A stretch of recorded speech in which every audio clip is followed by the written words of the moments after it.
साथियों नमस्कार। Archis political science current affairs only political science August 25 part 1 में आपका हार्दिक अभिनंदन स्वागत।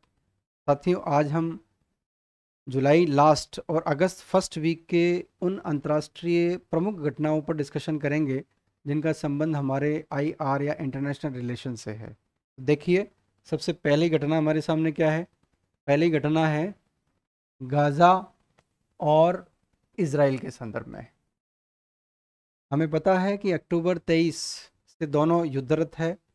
गाज़ा फिलिस्तीन का ही एक क्षेत्र है जिसके कुछ भाग पर इज़राइल का भी अधिकार है और हमास वहाँ एज ए टेररिस्ट एक्टिविटीज़ के रूप में इज़राइल के सामने चैलेंजेस देता है। और इसी का परिणाम अक्टूबर 23 में इज़राइल के ऊपर हमास का अटैक। अब आज की स्थिति क्या है? आज की स्थिति यह है कि इज़राइल ने ये डिसीजन लिया है कि गाज़ा के ऊपर पूर्ण नियंत्रण करेंगे। वो एक नई व्यवस्था वहां पर डेवलप करेंगे। एक नई योजना है इज़राइल की। ये योजना क्या है कि गाज़ा को कंप्लीटली एक नई व्यवस्था के रूप में, जिस पर फिलिस्तीन का अधिकार नहीं हो, गाज़ा पर वो नियंत्रण करके हो सकता है कि वो अरब देशों को भी दे दे। अभी इस पर डिसीजन नहीं है, लेकिन कुल मिला के ये कि हमास का गाज़ा से पूर्णतः सफाया, एक नया सिस्टम, ताकि वहाँ पर शांति स्थापित की जा सके और वहाँ पर डेवलपमेंट हो सके। अब ये अलग प्रश्न है कि ये शर्तें फ़िलिस्तीन को या अरब देशों को पसंद आती है या नहीं आती है। फिलहाल हमें ये देखना है कि गाज़ा पर पूर्ण नियंत्रण इजराइल चाहता है और एक नया सिस्टम वहाँ डेवलप करना चाहता है। तो इजराइल और हमास गाज़ा के संघर्ष में गाज़ा के लिए इजराइल का एक नया कदम। दूसरा हमारे लिए एक महत्वपूर्ण घटनाक्रम हमारे सामने आता है। ऑस्ट्रेलिया के प्रधानमंत्री एंथनी एल्बनीज ने फिलिस्तीन को एक राष्ट्र के रूप में मान्यता देने की बात कही है। यानी देखिए, इजराइल और अरब संघर्ष 1917 से चल रहा है। कैसे चल रहा है संक्षेप में जानते हैं कि जिस तरह से भारत स्वतंत्रता अधिनियम 1947 ब्रिटिश पार्लियामेंट में पारित हुआ था, भारत और पाकिस्तान दो देश बने। ठीक उसी तरह से 1917 में ब्रिटिश सरकार ने एक डिसीजन लिया। वो डिसीजन था वॉलफोर घोषणा पत्र, वॉलफोर डिक्लेरेशन। इसके माध्यम से उन्होंने कहा कि फिलिस्तीन जो उस समय स्थापित था, वहाँ पर यहूदियों के लिए एक नया राष्ट्र बनेगा, एक नया देश बनाया जाएगा। ऐसी घोषणा 1947 में वॉलफोर में होती है। ठीक इसके बाद में 1937 में एक पील आयोग आता है और उसने यहूदी और अरब दोनों राष्ट्रीय समुदाय को माना। यानी एक यहूदी और दूसरा अरब, अर्थात इजराइल और फिलिस्तीन नए राष्ट्र बनने की दिशा में कदम। उसके बाद 1947 का एक घटनाक्रम है जिसमें यूनाइटेड नेशंस ने भी फिलिस्तीन और यहूदी राज्य के रूप में विभाजन की बात को स्वीकार कर लिया। यानी फिलिस्तीन एक मुस्लिम राष्ट्र, यहूदी राज्य यानी इजराइल जो हमारे सामने है इस घटनाक्रम के माध्यम से। यानी यहाँ पर एक फिलिस्तीन हो जाता है और दूसरा यहाँ पर हो जाता है इजराइल। अब फिलिस्तीन की मान्यता का प्रश्न है। यदि कोई देश फिलिस्तीन को मान्यता देता है तो निश्चित रूप से इजराइल के लिए ये एक चैलेंज होगा। इजराइल इस पर सहमत नहीं होगा, और यदि कोई इजराइल को मान्यता देता है तो फिलिस्तीन उस पर सहमत नहीं होगा। यानी जिस तरह से भारत और पाकिस्तान के बीच में टेंशन है, ठीक उसी तरह से हम इजराइल और फिलिस्तीन की टेंशन्स को देख सकते हैं। तो अभी डिसीजन लिया गया फ्रांस, ब्रिटेन और कनाडा, और इसके साथ ही हमने भी ये देखा कि ऑस्ट्रेलिया के प्रधानमंत्री, यानी ऑस्ट्रेलिया, फ्रांस, ब्रिटेन और कनाडा, ये ऐसे राष्ट्र हैं जो इस वर्तमान के संकट के समय बिल्कुल लीग से अलग हटकर फिलिस्तीन को मान्यता देने की बात कर रहे हैं। यानी ये देखिए कि अमेरिका और इजराइल के लिए कितना बड़ा चैलेंज है, और अंतर्राष्ट्रीय राजनीति के इक्वेशंस को हम समझ सकते हैं कि कैसे घटनाक्रम लगातार बदल रहा है। यानी अमेरिका और इजराइल के विरुद्ध जो है, ये द्विराष्ट्र के सिद्धांत को मान रहे हैं ये राष्ट्र, और फिलिस्तीन को मान्यता देने का प्रस्ताव ये कर रहे हैं। और ये जो दो राष्ट्र का जो सिद्धांत है, ये दो राष्ट्र या टू नेशन थ्योरी है, इन देशों का मानना है कि इसके माध्यम से ही जो है इजराइल और फिलिस्तीन के बीच में शांति स्थापित हो सकती है। इसके माध्यम से ही अरब और इजराइल और फिलिस्तीन के बीच डेवलपमेंट हो सकता है। यानी इसी दिशा में पश्चिम एशिया में हिंसा के चक्र को तोड़ने के लिए और गाजा के संघर्ष को समाप्त करने के लिए और मानवता की सुरक्षा के लिए इस टू नेशन थ्योरी पर ये राष्ट्र काम कर रहे हैं। जुलाई 2025 में संयुक्त राष्ट्र में फ्रांस सऊदी अरब की अध्यक्षता में एक टू नेशन समाधान पर एक कॉन्फ्रेंस होती है। इस कॉन्फ्रेंस में भारत भी भाग लेता है। तो हम ये जान सकते हैं कि इजराइल और फिलिस्तीन की समस्या क्या है और वर्तमान में इन दोनों के बीच में संघर्ष के समाधान के लिए टू नेशन थ्योरी पर ध्यान देकर, फिलिस्तीन को मान्यता देकर इस संघर्ष के समाधान के लिए ये राष्ट्र प्रयासरत है। ये अलग बात है इजराइल इसको स्वीकार करता है या नहीं करता है। और आज विश्व के लगभग 142 देशों ने फिलिस्तीन और इजराइल को मान्यता दे दी है। ये नए राष्ट्र वो है जो फिलिस्तीन को मान्यता देना चाहते हैं। आगे देखिए, भारत और चीन के बीच में राजनयिक संबंधों की 75वीं वर्षगांठ है 2025 और इस 75वीं वर्षगांठ में दोनों देशों के बीच में अच्छे संबंधों की शुरुआत वर्तमान में वापस होती है। हमें पता है कि गलवान संकट 2020 और कोविड महामारी के बाद में दोनों देशों के बीच में संबंध बड़े खतरनाक स्थिति पर पहुंच गए थे और इन संबंधों की सुधार के लिए, इन संबंधों में वापस दोनों देशों के बीच में अच्छे संबंधों की स्थापना के लिए भारत ने एक डिसीजन लिया, चीनी नागरिक को पर्यटक वीज़ा देने का डिसीजन लिया। यानी भारत ने चीनी नागरिकों के लिए पर्यटक वीज़ा बंद कर दिया था इन घटनाओं के बाद में। अब भारत सरकार ने वापस डिसीजन लिया है और इस डिसीजन को जो है दोनों देशों के बीच में डिप्लोमेटिक रिलेशंस के 75 वर्ष पूर्ण होने की स्थिति में लिया गया है। यानी दोनों देशों के बीच में संबंध सुधार। हाल ही में हमें पता है कि कैलाश मानसरोवर यात्रा वापस शुरू की गई, दोनों के बीच में सीधी हवाई सेवा प्रारंभ की गई और इस तरह से चीनी नागरिकों को भी जो है पर्यटक वीज़ा दिया जा रहा है। तो ये भारत और चीन के बीच में महत्वपूर्ण घटनाक्रम है। अब देखिए, एक और विशेष रूप से है मानवाधिकार के संदर्भ में है। ईरान में मृत्युदंड की जो संख्या है वो खतरनाक स्थिति पर पहुंच गई है।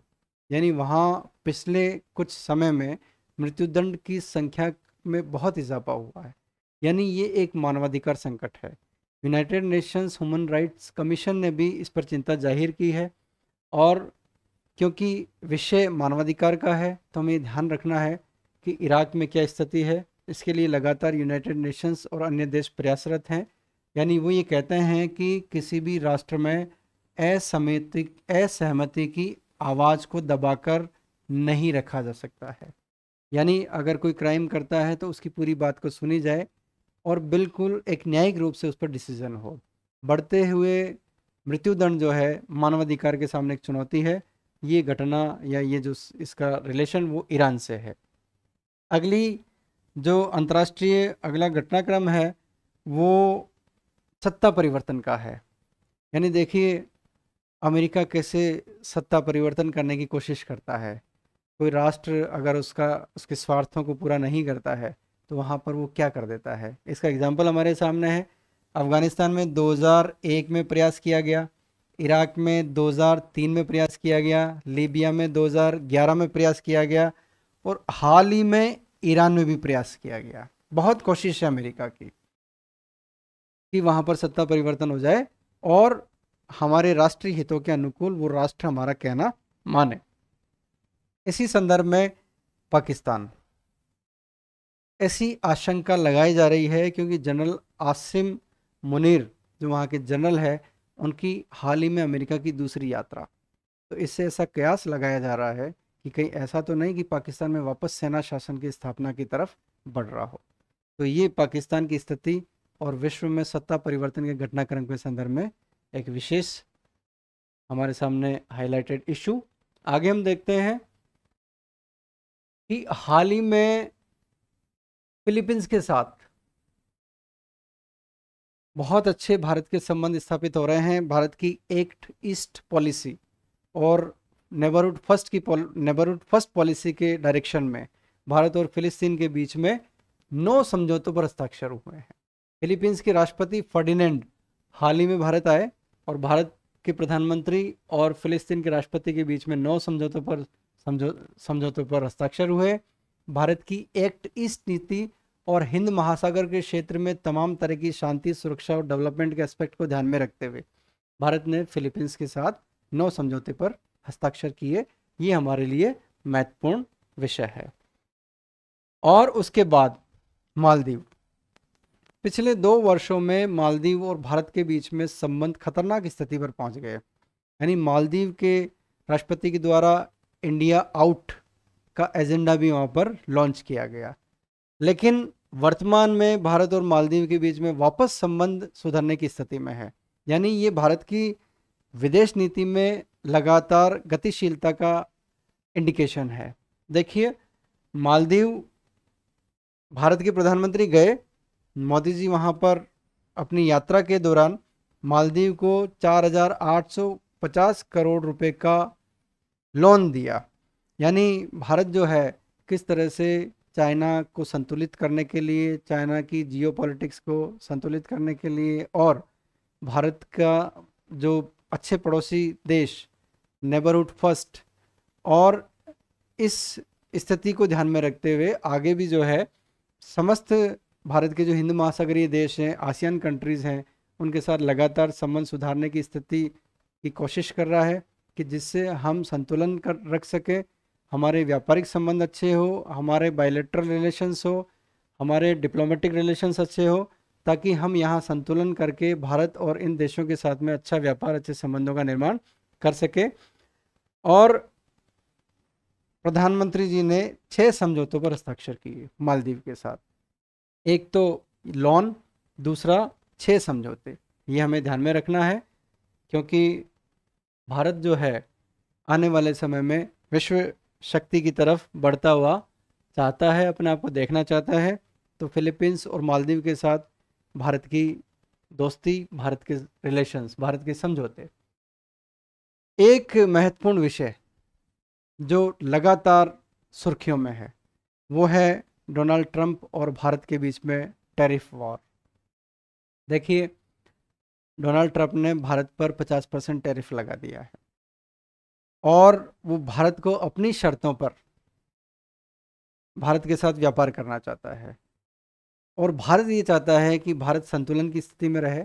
भारत अपने नागरिकों का, अपने कृषकों का, अपने डेयरी प्रोडक्ट्स का, अपने इंडस्ट्रियलिस्ट का, उद्योगपतियों का ध्यान रखना चाहता है। तो अमेरिका क्या चाहता है? अमेरिका विश्व में वर्चस्व की स्थिति में है, यानी वो भारत पर अपना वर्चस्व स्थापित करना चाह रहा है। लेकिन भारत जो है, भारत उसके साथ सहमत नहीं है। भारत ये चाहता है कि व्यापार हो, रिश्ते अच्छे हों, लेकिन वर्चस्व नहीं होना चाहिए, एक तरफा नहीं होना चाहिए। तो ऐसी स्थिति में भारत जो है लगातार अमेरिका का, डोनाल्ड ट्रंप की नीतियों को काउंटर कर रहा है, नहीं मान रहा है। अमेरिका नाराज़ हो रहा है। इस बात पर हमें ध्यान देना है क्योंकि अगर भारत इस टैरिफ पर साइन कर देता है तो आगे की स्थितियाँ क्या होगी? आगे की स्थिति ये होगी कि अमेरिका ये चाहेगा कि रक्षा, विमान, ऊर्जा जो है, भारत रशिया पर निर्भरता कम हो, अमेरिका पर निर्भरता हो। और उसके बाद अमेरिका क्या चाहेगा? घरेलू पेटेंट कानून में भी बदलाव करेगा और इस पेटेंट को बढ़ाने से निश्चित रूप से भारत को ही नुकसान होगा। और इसके साथ साथ अमेरिका ये चाहेगा कि डिजिटल क्षेत्र पर अमेरिका का कंट्रोल हो। ट्रांसमिशन, इलेक्ट्रॉनिक ट्रांसमिशन पर जो स्थायी शुल्क है उसकी रोक हटाई जाएगी, ऐसा अमेरिका चाहेगा इस समझौते के बाद। और सभी भारतीय कंपनियों को अमेरिकन कंपनियों के बराबर माना जाए। यानी जब कंपटीशन होगा तो कंपटीशन में निश्चित रूप से भारतीय कंपनियों को ही घाटा होगा। इस तरह से जो है अमेरिका फिर आगे धीरे धीरे और बढ़ेगा कि आपका जो सार्वजनिक डाटा है वो भी शेयर करो, वो भी अमेरिका देखना चाहता है। तो इस तरह से भारत के सामने डिजिटल सॉवरेनिटी का एक संकट आ जाएगा क्योंकि अमेरिका वर्तमान में, देखिए, हमारे जो पड़ोसी देश है भारत और पाकिस्तान, यानी अमेरिका की आज एक कठपुतली बन चुकी है। और बांग्लादेश और पाकिस्तान की स्थिति तो ये है कि व्हाट्सएप पर अमेरिका से मैसेज आते हैं, व्हाट्सएप पर अमेरिका के डिसीजंस पाकिस्तान को दिए जाते हैं और पाकिस्तान और बांग्लादेश उसको फॉलो करता है। तो एक तरह से अमेरिका की व्हाट्सएप कंट्री पाकिस्तान और बांग्लादेश बन चुके हैं। भारत को ऐसा नहीं बनना है, क्योंकि भारत संप्रभु राष्ट्र है, आत्मनिर्भर राष्ट्र है। तो भारत और अमेरिका के बीच का टैरिफ वॉर और उससे संबंधित कुछ महत्वपूर्ण बातें हमने की है। आगे हम बढ़ते हैं। थाईलैंड कंबोडिया विवाद। देखिए, थाईलैंड में एक मंदिर है जो 900 वर्ष पुराना है, प्रिय विहीय मंदिर, जो शिव मंदिर है। अंतर्राष्ट्रीय न्यायालय ने 1962 में कंबोडिया को दे दिया था, और हाल ही में थाईलैंड और कंबोडिया में ये वापस विवाद का विषय बन गया। दोनों के बीच में युद्ध तक की स्थिति आ गई, युद्ध भी हो गई, एयर स्ट्राइक्स भी हो गई, टैंक्स चल गए, गोलियां चल गई। लेकिन बहुत जल्द 28 जुलाई 2025 को कुआलालंपुर में मलेशिया के प्रधानमंत्री अनवर इब्राहिम के सहयोग से दोनों देशों के प्रधानमंत्रियों के बीच में ये संघर्ष वापस समाप्त हो गया। इस तरह से जो है थाईलैंड और कंबोडिया विवाद का होना कारण क्या है, और वापस समझौता भी हो जाता है। मलेशिया के प्रधानमंत्री का इसमें रोल, ये बात हमारे लिए महत्वपूर्ण है। इसके बाद हम देखते हैं कि भारत और ब्रिटेन के बीच में एक फ्री ट्रेड एग्रीमेंट, स्वतंत्र व्यापार समझौता होता है 24 जुलाई 2025 को। हालांकि ब्रिटिश पार्लियामेंट को और भारतीय पार्लियामेंट को इस पर सहमति देना भी बाकी है। डोनाल्ड ट्रंप की जो धमकियां हमें मिल रही है, उसको काउंटर करने के लिए, विश्व व्यापार में संतुलन बनाए रखने के लिए और भारत के राष्ट्रीय हितों की सुरक्षा के लिए भारत का ये कदम बहुत शानदार है। ये भारत का इस आर्थिक उथल पुथल वाले दौर में एक ज़बरदस्त मास्टर स्ट्रोक हम कह सकते हैं। इस प्रकार भारत और ब्रिटेन के बीच का ये फ्री ट्रेड एग्रीमेंट निश्चित रूप से भारत के लिए फ्रूटफुल सिद्ध होगा। और इसके साथ ही भारत यूके विज़न 2035 और डिफेंस इंडस्ट्रियल रोड मैप, यानी रक्षा औद्योगिक रोड मैप पे भी दोनों देशों ने एक संयुक्त वक्तव्य जारी किया है। इस प्रकार हम देखते हैं कि जुलाई लास्ट और अगस्त फर्स्ट वीक का ये प्रमुख अंतर्राष्ट्रीय घटनाक्रम जिसका संबंध आईआर से है, ये हमें ये डिस्कशन जो है हमें अंतर्राष्ट्रीय संबंधों को और अंतर्राष्ट्रीय राजनीति को समझने में मदद करेगा। हालांकि बहुत संक्षेप में, बहुत तथ्यात्मक है, लेकिन इनको हमें ध्यान में रखना है और लगातार न्यूज़पेपर में इनसे संबंधित जो बातें आती है, जो न्यूज़ आती है, उस पर हमें लगातार डिस्कशन करना है। इससे हमारी समझ डेवलप होगी। धन्यवाद।